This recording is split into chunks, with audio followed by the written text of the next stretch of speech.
Hey there, it's Jack from the Online Real Estate Academy and Jack Gately Real Estate. I wanted to make a quick video today to talk about invoicing and how that all works. A lot of agents don't really understand why this happens, and also people that are going to become brokers really don't get the whole idea. So it's really not that complicated, but let's dive into it. An invoice is basically a bill saying, hey, pay me. You're right. It's basically saying, hey, you owe me money. It's a one-page document that's called an invoice, and it says, hey, dude, you owe me money when this property closes. That's all it is. So let's pretend, for instance, that we represent the buyer in a particular real estate transaction. As the buyer's agent, it's going to be our office responsibility to send an invoice to the list agency office, who represents the seller, because it is technically the seller's agency that pays the buyer's agency. From a cash flow point of view, it's important to know that technically the seller pays the listing agency the full commission, and then the listing agency shares a portion of that commission with the buyer agency. That's how the money flows. And the portion that they share with the buyer agency is usually determined by the commission sharing contract through the MLS. So the MLS is basically a commission sharing system. That's why they exist in part, and certainly why they were founded in part, was to facilitate cooperation between otherwise competing agencies. And as you know, you can go into the MLS and you can find out what the commission is on a particular property. So on this particular property, I'm going to bring up the invoice for you now. $500,000, and the agreed upon commission paid through the MLS was 2.5%. Let's bring up the invoice. So here's the invoice I did for this mythical transaction. It's on my agency letterhead, as it should be. There's the date, and you'll notice here that I literally just copied this is a mythical invoice, but I copied the address straight out of the MLS. When I write this up, I have my template, and I have the MLS up at the same time. I literally just copy and paste the address from the MLS. Then I put in the MLS number, and as you can see on these things here, I just wrote 1, 2, 3, 4, 5. I'll have the list agency, we'll say William Rivas, buyer agency, me, Jack Gately Real Estate, net sales price. Remember, almost all of the commissions are based upon the net sales price. Occasionally, it'll be based upon gross sales price, so just notice that, but it's almost always net.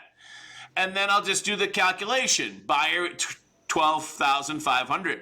That is 2.5% of $500,000.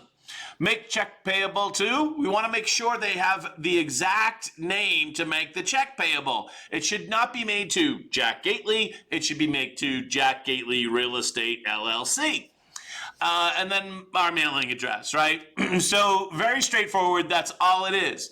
I'm going to send this over to the list agency along with a copy of our agency W-9 with our agency tax number. Should also, further down this page here, the invoice page, includes your agency tax number on that page as well.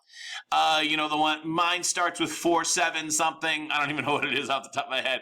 But yeah, right. The 47 dash, whatever the number is.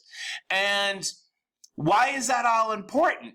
Well, at the end of the year, in January, William Rivas is going to have a list, however they do it, of all the agencies that they shared commissions with. And William Rivas is going to send Jack Gately Real Estate a 1099 miscellaneous tax document, so that basically that becomes taxable income to our agency. Of course, I probably had an agent that did that transaction, and I'm going to share that commission with them, and then I'm going to send them a 1099 for how much of that is theirs, which is usually the vast majority, like 80% at my agency. So that way, William Rivas doesn't have to pay taxes on, they don't want to pay taxes on money that they didn't actually get. So that's why they're asking for an invoice, which is a bill, and an actual tax document, a W-9. And so you're going to send that over usually a week, week and a half, 2 weeks before the actual closing.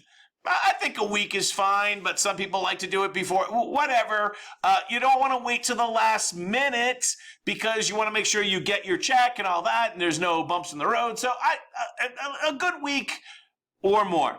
On the other side, if you're the list agency, you're going to want to get both of these documents, the invoice and the W-9, from the buyer side agency a good week before the closing, and produce another invoice of your own to account for the fee that your agency, as the list agency, is going to collect.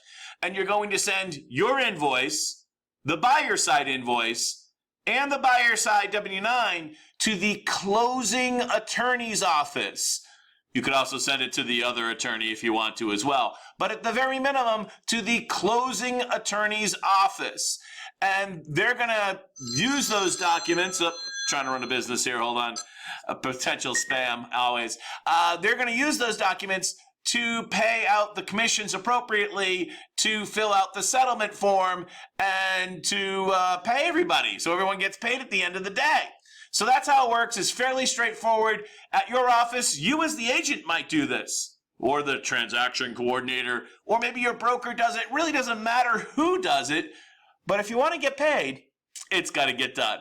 All right, I'm Jack Gately from Jack Gately Real Estate and the Online Real Estate Academy. Have a great day.